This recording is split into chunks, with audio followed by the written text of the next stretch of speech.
आसान भाषा में बता सकते हैं कि आईवीएफ ट्रीटमेंट होता क्या है और करते कैसे है ट्रीटमेंट? जी बिल्कुल।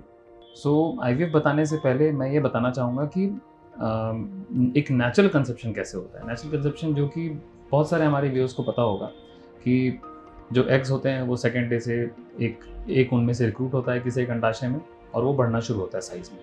फिर वो जिनके साइकिल से नेचुरल होते हैं, जिनको 28 डेज़ की साइकिल से, जिनमें अराउंड 40 डेज़ में वो रप्चर होता है और वो ट्यूब में जाता है, अपटेक होता है उसका ट्यूब में।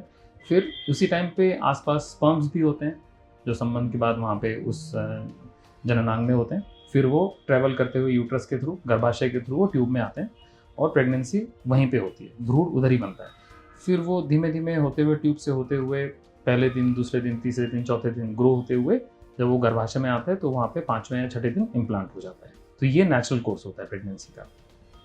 सेम चीज़ जिनमें प्रेगनेंसी नहीं हो रही है, जब हम इनफर्टिलिटी का ट्रीटमेंट में जब हम उनको आईवीएफ का ट्रीटमेंट देते हैं, means in vitro fertilisation.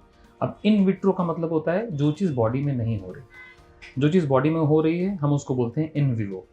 In vitro means body के बाहर। सो हम बॉडी के बाहर कहाँ, एम्ब्रियोलॉजी लैब में करते हैं।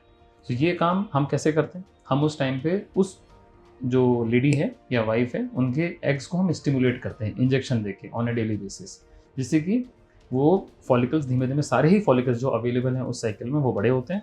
फिर हम उनको एक सर्जरी के माध्यम से बाहर निकालते हैं, उनको लैब में ले जाते हैं, एम्ब्रियोलॉजी लैब में।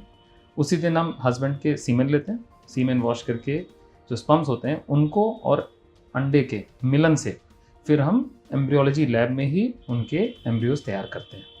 उनको हम फ्रेश ट्रांसफ़र, मतलब उसी साइकिल में ट्रांसफ़र करके भी प्रेगनेंसी दे सकते हैं। बाकी पेशेंट्स में हम उन एम्ब्रियोज को फ्रीज करते हैं, उनकी क्वालिटी को नोट करते हैं और अगले महीने में भी हम उनको उस एम्ब्रियोज को ट्रांसफ़र किया जा सकता है। सो बेसिकली मोटा मोटा ये आईवीएफ का ट्रीटमेंट होता है।